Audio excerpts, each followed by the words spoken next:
తణుకు పట్టణంలో శనివారం జరిగిన అగ్ని ప్రమాదంలో బాధితులను ఎమ్మెల్యే ఆర్మిల్లి రాధాకృష్ణ పరామర్శించారు.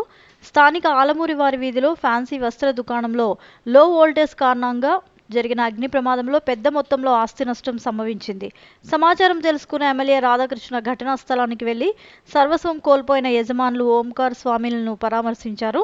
ప్రభుత్వ పరంగా ఆదుకునేందుకు తన వంతు కృషి చేస్తానని ఈ సందర్భంగా ఎమ్మెల్యే రాధాకృష్ణ హామీ ఇచ్చారు. ఆయన వెంట పలువురు కూటమి నాయకులు, కార్యకర్తలు పాల్గొన్నారు.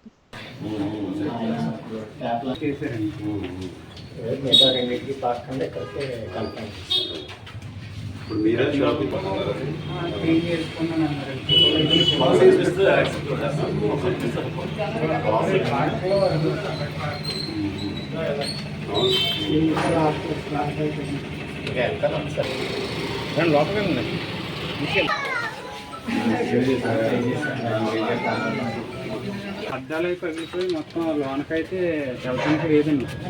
ఈ అద్దాలు పట్టే హీట్కి మొత్తం పగిలిపోయింది.